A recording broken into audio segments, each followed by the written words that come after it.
listening to the LOZ Podcast Network.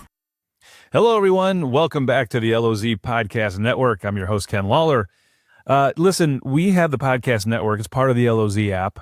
You guys can view any of our podcasts in the app anytime, day or night, but you can also listen on Saturday mornings from 10 to 11. We do the Simulcast on KRMS radio. And you can also listen to any of the KRMS radio stations in the app as well. We've been doing that for the last couple of years. It's worked out great. We love our collaboration. We talk to people around the lake, and we have a guest on today that we talk to periodically because he's a local expert in real estate, Jeff Krantz, co-owner Krantz & Associates. Jeff, how you doing today? Doing well, Ken. Thanks for having me on here. I'll tell you, I love talking to you because you don't just give me your opinion, you give me the numbers. You are a data guy. We are both data geeks. We love it, and we sit down and we look at the numbers because that's really what tells the story. You do a yearly symposium where you put together numbers for the whole market, and I know you don't just do that at the end of the year. You're constantly looking at what's going on. One of the things that we talked about the last time we were on the air is that people trying to time the market, right? Trying to time the lake market. And you have your natural buy-in times, like you got the spring, obviously. People want to be ready for the summer. They want to have their place ready to go. But talk a little bit about the appreciation on properties at Lake of the Ozarks and how it's pretty tough to make a bad decision on buying at the lake. Well, yeah, it's such an interesting area because we're just not crazy volatile. I mean, we see the changes that everybody else does, but when you break it down, and we are kind of numbers geeks. I'm sitting here right now with one sheet that we do. We do this sheet for our agents, and we break it down quarterly, and we share it with all the buyers and sellers that we work with. But it breaks it down. I mean, this is lakefront homes, and it breaks it down in categories. Talks about the number of units as compared to last year, and we've got these for way back. And there will be blips. There will be changes. There's a price point here from 7 to $1 million that actually there were 20 less units sold, and the average price last year went from $827 to $816 in 25. So it was a little bit of a negative change, but when you look at that overall and you consider the individual homes, and I can't guarantee an investment, obviously, but I've got all this in writing, and it will show someone that if you make an educated decision on what you're buying at Lake of the Ozarks, you just aren't going to lose money. I mean, unless you get in this year and have to get out next year, it is a solid spot. And that's exactly, I love that you said an expert. You got to have somebody who knows the lake market. It's not like any other market. I can't have my uncle, who's a real estate agent in St. Louis, represent me at the lake and feel like I'm going to get all the T's crossed and the I's dotted, because the other cities don't deal with docks. They don't deal with water level. They don't deal with all the different things that you have to, seawalls.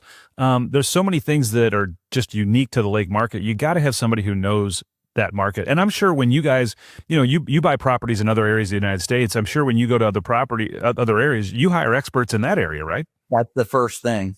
Yeah, that's the first thing. And we literally we'll have family members. I can remember my wife's sister called her and said, "You've got to come up to St. Louis and help me buy a house." And she said, No, you do not want me helping you buy a house in St. Louis because I don't know that market. Every market is unique, and you're exactly right. And it's not rocket science, but there are just some hard, fast issues that will either potentially increase value or the negative or the opposite. And unfortunately, we do see that happen.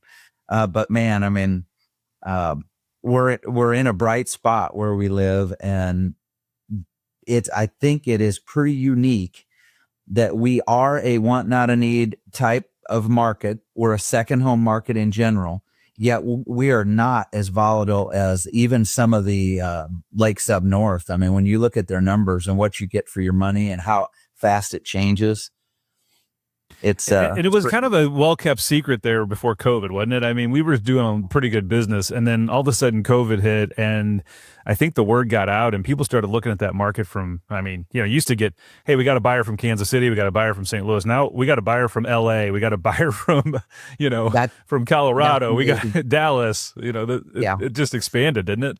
It did for sure. And I don't see that stopping. It's, we used to say we had an 8-hour drive. That was about our market. Anybody that could drive in within 8 hours. And now it's everywhere.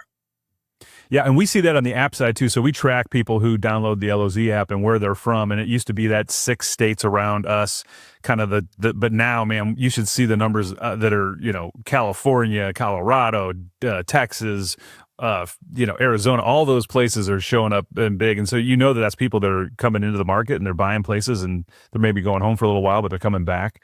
And that's why we have such room to grow, because you get people from those markets and they remind you of what a value it is, because they know, they see it. Even my daughter moved down here from Peoria and she's full-time young family, but what they can buy and what their costs are with respect to taxes and cost of living. And she's constantly saying, you don't know what you have. And I'm like, well, that's a good point. And you're too long. And I think for lakefront, it's really, and you said this on our last podcast, and it kind of hit home with me, is that they're not building any more lakefront. They're not in the last couple of years, we haven't gained an inch of lakefront. It is what it is. Don't wait, because if you wait to buy that lakefront property you want, it's just going to go up, right? You consider the miles of shoreline, and all the coves, and think about a lakefront lot's 100 feet. I clicked the button this morning and I said, how many lakefront lots are on the market? 128. That's in the entire lake. Wow. Yes, they're not making any more, and there's that moves, that moves. So there's plenty out there, but you need to have someone. You need to have someone on your side. You need to have a great realtor that's looking and knows your criteria, knows what you want, and then they can find it. Yeah, because I mean, you really need somebody who understands topographic maps and water depths and understands what kind of experience you want to have at the lake. I mean, let's face it, you buy a lot on the main channel, the view is amazing. You have 5 little kids who want to swim off the dock. You don't want to buy a lot on the main channel. You want to be back in a cove. And I don't think people necessarily think about that so much. They kind of look at a dock as a dock if they've never been to the lake and, oh, well, we can swim off the dock. Well, there's some areas you can, and there's some areas you really don't want to, but the view is awesome. So it's kind of like you got to pick your best option. Yep. Your criteria. That's what's most important. It's different for everybody, but for sure it's important here. So if you're going to tell somebody that's out there right now and they're kind of sitting on the fence, they've been wanting to buy at the lake, what's the advice you can give to them that what are some things to kind of dissuade their frustration about making a move right now? Well, I think it's fear that keeps people back. And I would say, lock in with someone who has numbers like this. Go back as far as you need to see the trends and to make yourself feel comfortable, and then compare. I mean, I think the numbers tell the truth, and I think they uncover the truth in our market. And I think if a person looks at that it will eliminate their fear, because they're right. If they truly want a place at the lake, they need to buy right now, because it's not going to change. They're going to wait a year to try to time something. And I think it's just going to continue to do what it's done for the last how many years. Yeah, we've been saying it for 20 years. I wish I woulda. We all go back in our minds and think about that property that we thought was so expensive, we didn't buy it, and then we look now and we think, oh my God, it was such a bargain. We're in it every day, and we do the same thing. I had heartburn over the last deal that my wife just had. We had to buy it to build our own home, and I told everybody, I think this is going to go down as the worst real estate deal I've ever made. And here we are a year and a half later, and I'm like, that wasn't so bad. Maybe we'll be okay. Yeah, and I think that's an interesting part about buying at the lake is that, you know what, you can maybe not make the perfect timing decision. Maybe rates are a little higher than they normally would have been.